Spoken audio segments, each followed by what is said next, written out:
Hey guys, MCU Collector here with another figure review, and next up is the Hasbro Marvel Legends series Disney Plus Wave 1 Captain America Flight Gear Build-A-Figure Wave. This is Loki from the TV show Loki. So, not the Loki that most people would probably want, but an interesting choice. I think it's the easy route for sure, but also maybe he's kind of in this look or has in this suit or has this look throughout majority of the show. Who knows? It was definitely the easiest way Hasbro could have gone to release a Loki figure from that show. I don't hate it. I don't love it. It is what it is. It's an MCU figure, so I'm happy with it regardless. But yeah, we should have gotten something different. Maybe an updated version to this guy here, which would have been nice to kind of get the updated modern articulation scale and everything. Not that this is a bad figure, it's a little undersized, and then the digital face print really would have gone a long way for this guy. That would have been cool to see, but it is what it is. It's the TVA, Time Variant Authority. So here we go. Loki TV show logo in their front, and Disney Plus, Loki there. We get this nice little logo right there for Loki. Build-A-Figure is Captain America Flight Gear. Here, the side artwork, we have Loki. That looks pretty good. Here on the back of the package, we have that same promo artwork for Loki, Tom Hiddleston. The bio for Loki reads, mere moments after his escape during the events of Avengers Endgame, Loki is apprehended by the Time Variance Authority, TVA, and arrested for his crimes against the sacred timeline. So he done messed up. Here we go. Let's get him out of the package. So the insert inside the package is pretty cool. It's the Time Variance Authority logo, the crest in there. So not bad.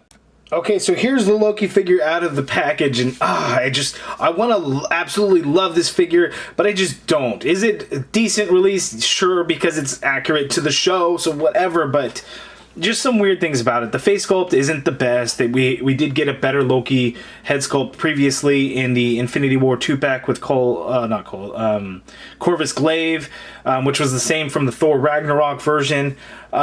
This suit, I really hate the body that they use for this figure.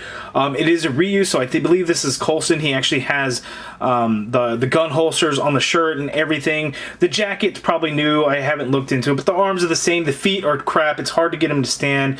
So there's not a lot to get excited about on this figure, which is unfortunate. But it's cool that we got a Loki figure. Just really not the Loki anybody wanted. Before I get into the review, I did pick mine up at Target. The DPCI is 087162868. That is for the assortment. Yes, it's technically street dated, but there is no register block, so you can check out at the register just fine. If you see them hanging on the pegs, chances are they will not get them out of the back for you, so just a heads up on that.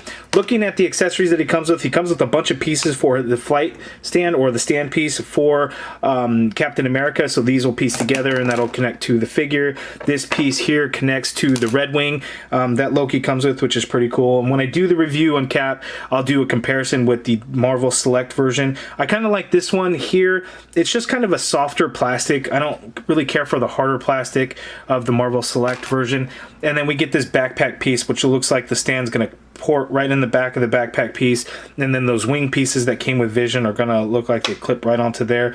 You can kind of see an owl face there. Forgive my humor, but I see it. So now let's zoom in on Loki.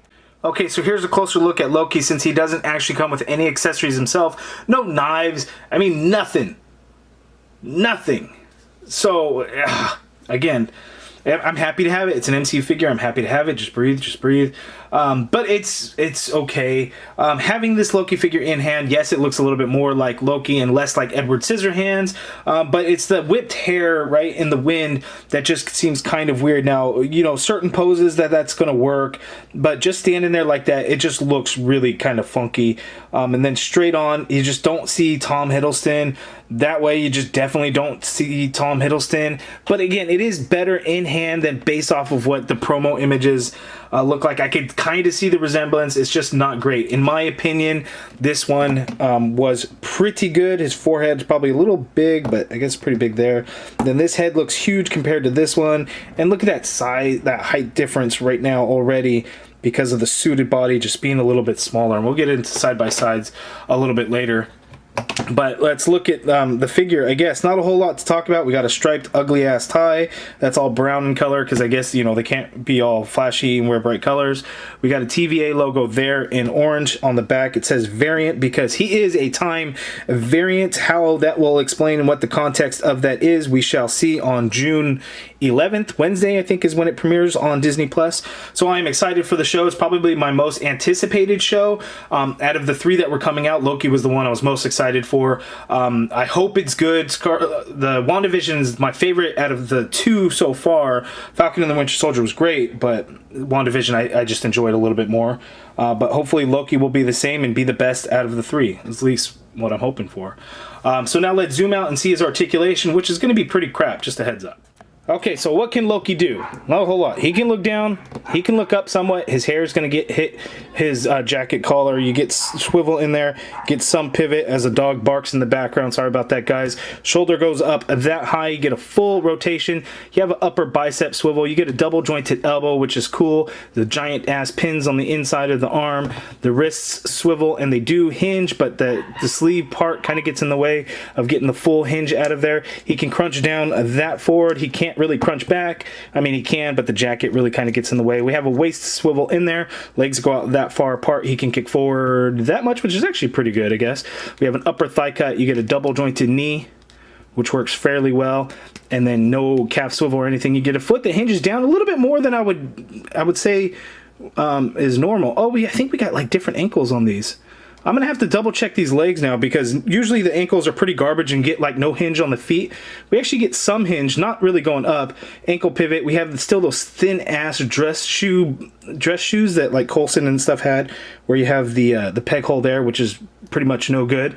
But I am going to do another comparison, see which legs exactly these are. They're too thin to be the Nick Fury legs, but I am going to check it because these ankles are really throwing me off having that swivel at the ankle. So we shall see. And then I had mentioned earlier, same as Coulson, so you could see the gun holsters there. There's actually no molded guns in there. You know what? I'm going to double check. That might be new as well. So let's see. I think I was just kind of all looking at it like, oh, it's just all the same crap that we've gotten before, but maybe it's new. Stand by. Okay, I stand corrected. I know I spent a portion of this video talking about how it's the same as the Coulson body when it's really not. It's actually the same as the Nick Fury body. Everything is the same, even the shitty paint apps around the collar, because you see a lot of the gray of his shirt actually onto his neck, which we had a problem with Nick Fury with a lot of the white showing up on his neck as well. So again, same. I remember this Nick Fury figure being a little bit more bulky, I guess I just remembered really incorrectly, but it is the same. So the body is actually the same as Nick Fury. So the Nick Fury is actually the one that has the holsters in there. The arms and stuff are the same. The jacket is new though, however. Jacket is new. So now let's see the side-by-side comparisons. Okay, so here we have our movie Loki figures that came out. This was the Infinity War 2-pack with Corvus Glaive. This is my favorite look for Loki. The figure is okay. It's just kind of dated and a little bit older. It did get one Marvel Legends release in a UK exclusive Hulkbuster Build-A-Figure wave, or the international exclusive.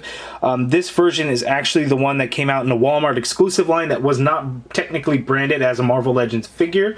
And then the Thor Ragnarok is kind of a trash one that's the same as the Infinity War 2-pack release. This one, of course, came out afterwards. But this is just so much the better Loki. But you can see the size difference between them. Small, medium, large. So that's kind of unfortunate. I will check one thing, though. I'm going to see if this head will go on to this figure. This one definitely won't. You know, it's a very different design. You can see the head is much smaller and looks like Tom Hiddleston, but isn't the greatest. So that's just not going to work, but I do still really love this look for Loki, and I wish we would get like an updated one that's a little bit bigger, because this thing is just really thin and stuff, but I do love it. It holds a special place in my collection. So let's see if we could swap out these heads. I think you can kind of fudge it. It kind of rests on there a little bit, and the hair really gets in the way of the jacket collar, but it almost sits on there quite nicely. I think maybe the head looks a little bit big for the body, but you can fudge it. I think it does end up looking a little bit better than this head sculpt here. So it's not something that I'll keep on my display or anything like that, but it is an option for you guys if that's kind of the way you wanted to go. Again, it just kind of sits on there. If you were to try and peg it on there, it would be a little too low, like he's really got no neck. So that's kind of the only unfortunate part to it. But there he is. Loki, God of Mischief. Okay, so my final thoughts, I think I've pretty much summed it up. Happy to have a Loki figure, not necessarily this one. Hopefully, again, he has this look throughout majority of the episodes, or maybe just more than one episode I would be happy with. So at least we get a representation from the show, just not the one I think any of us necessarily would have wanted. But it is cool. You guys let me know in the comments below what you guys think of it, though. I think it's just okay, but, you know, another Loki figure, fan favorite in the MCU. If you guys like the video, please do me a favor and hit that thumbs up button. Subscribe if you haven't already done so. And as always, thank you for watching.